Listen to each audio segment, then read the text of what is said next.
Sometimes a player just has the perfect name for his skill set, and it certainly feels appropriate that one of the quickest players in the 2024 NHL Draft goes by the first name Jett.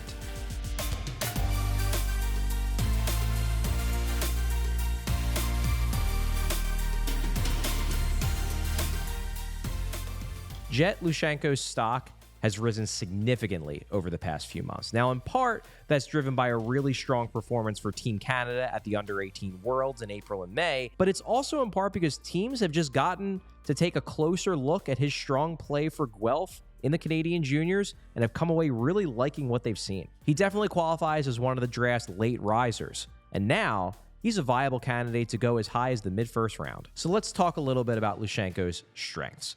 His number one strength clearly is his skating. He's got an elite top-end gear. He can really fly, and he's got strong crossover ability. He has the ability to stop-start. He's got strong acceleration. He's just an all-around really good skater, and in my mind, he's one of the best skaters in the draft, period. One of the reasons why I believe that is it's not just because he's fast in a straight line.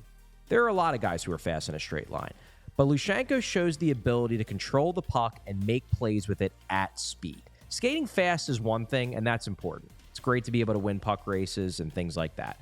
But being functionally fast with the puck is another, and Luchanko has that ability. And if you're talking about his upside, Luchanko also flashes high-end, high-skill passing ability. He loves sending cross-ice passes through the slot while in the offensive zone to try to get goalies moving side to side, and he has the vision and the skill to execute on them. That's an exciting skill set to have. But the big thing I think that has scouts especially excited about Luchanko the more they watch him, he has a legitimate chance to stick at center. He's not huge. He's definitely on the smallish side. But the more scouts seem to watch him, and I tend to agree when I watch him, he plays a center style.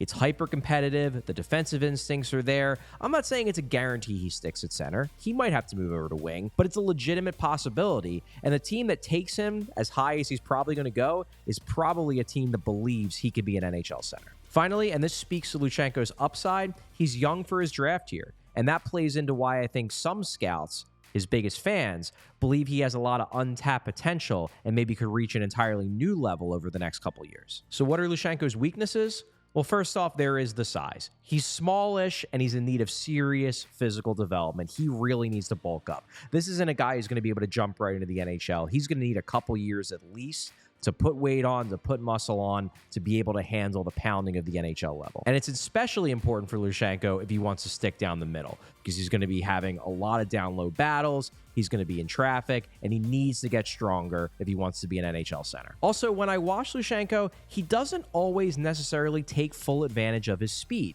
Too often, I see him taking bad routes through the neutral zone with the puck, putting him in bad positions, leading to turnovers, leading to battles along the boards.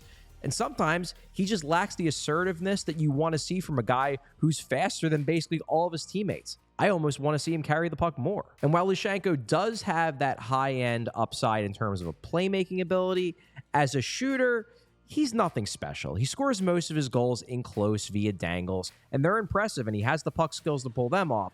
But he's not beating goalies clean with his shot very often. I don't really see sniper potential in Jett Luchanko. The big fear with Luchanko, I think, is that he could potentially be a low-ceiling prospect. Now, I don't think he has high bust potential. I think he's going to be an NHL player, and a pretty solid one at least. But he might not have the offensive instincts to be more than just a quality, speedy bottom sixer, which is a perfectly fine guy to take in the second or third round. In the mid-first, though, you probably want a little bit more. That said, I do think the upside is there for Jett Luchanko to be a legitimate impact player at the NHL level. The skating is legitimately plus. He flashes high-end playmaking ability, and if he bulks up a little bit, maybe a little bit more than a little bit, but if he bulks up and learns to make better decisions with the puck, he could end up being a middle six or even a low-end top six center, and that's an exciting guy to take in the mid-first round or the late first round. We all silly like the mayor.